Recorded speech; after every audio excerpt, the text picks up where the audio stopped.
नमस्कार दोस्तों, आज हम आपके लिए कार्तिक स्नान बुढ़िया माई की कहानी नंबर 1 लेकर आए हैं।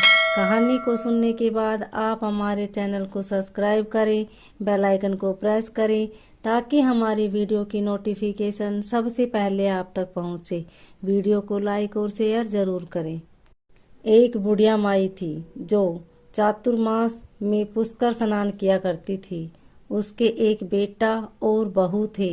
सास ने बहू को फलहार बनाने को कहा तो बहू ने खाली टिफिन ही रख दिया। बेटा माँ को पहुँचाने के लिए पुष्कर गया। रास्ते में माँ से बोला, माँ फलहार कर लो। जहाँ पानी मिला वहीं फलहार करने बैठ गई तो भगवान की कृपा से खाली टिफिन फलों से भर गया। माँ ने फलहार कर लिया। पुष्कर माँ के रहने के लिए झोपड़ी बनाकर बेटा घर वापस आ गया। रात्रि में श्रावण मास आया और बोला, बुढ़िया माई दरवाजा खोल। तब बुढ़िया माई ने पूछा, आप कौन है? मैं श्रावण मास हूँ। बुढ़िया ने तुरंत दरवाजा खोल दिया। बुढ़िया माई ने शिव पार्वती की पूजा अर्चना की, बेलपत्तर से अभिषेक किया। जाते समय श्रावण मास ने बुढ़िया माई को आशीर्वाद दिया और झोपड़ी की एक दीवार सोने की हो गई। भाद्रपद मास आया, उसने भी दरवाजा खोलने को कहा। बुढ़िया माई ने दरवाजा खोला, सत्तू बनाकर कजरी तीज मनाई। भाद्रपद मास ने बुढ़िया माई को आशीर्वाद दिया और झोपड़ी की दूसरी दीवार भी सोने की हो गई। फिर आश्विन मास आया और उसने भी दरवाजा खोलने को कहा। बुढ़िया माई ने दरवाजा खोला, पितरों का तर्पण कर ब्राह्मणों को भोजन कराकर श्राद्ध किया। नवरात्रि में माँ दुर्गा को अखंड ज्योति जलाकर प्रसन्न किया। सत्य की विजय दिवस के रूप में बुराई का अंत की खुशी में दशहरा मनाया। आश्विन मास ने जाते समय प्रसन्न होकर तीसरी दीवार भी बहुमूल्य रत्नों से जड़ित कर दी और बुढ़िया माई को सदैव प्रसन्न रहने का आशीर्वाद दिया। इन सब के बाद कार्तिक मास आया, उसने भी दरवाजा खोलने को कहा।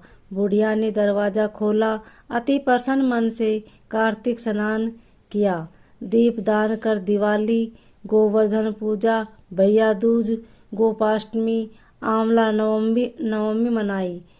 कार्तिक मास ने जाते समय आशीर्वाद दिया और झोपड़ी के स्थान पर महल बन गया।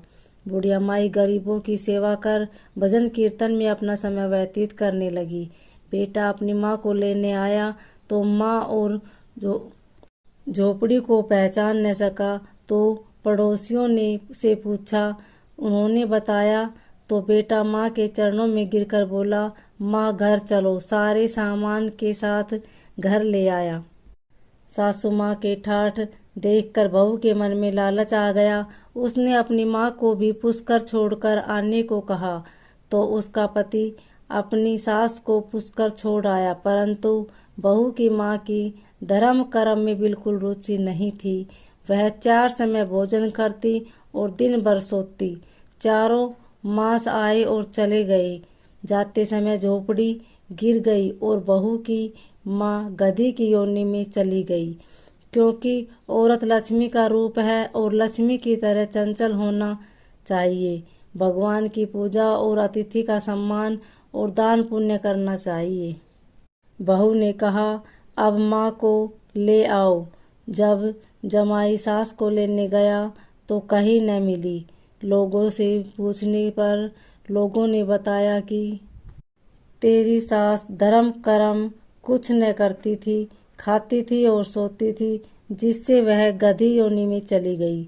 जमाई गधी योनि को बांधकर घर ले आया। उसकी पत्नी ने पूछा, मेरी माँ कहाँ है?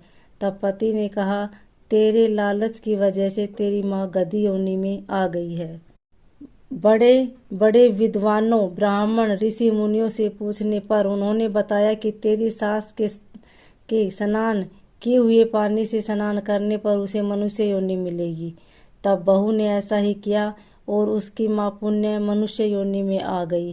हे राधा दामोदर भगवान, जैसा बुढ़िया माई को दिया वैसा सबको देना। कहते और सुनते हुकारा भरते को सबको देना, पूरे परिवार को देना। ओम नमो भगवते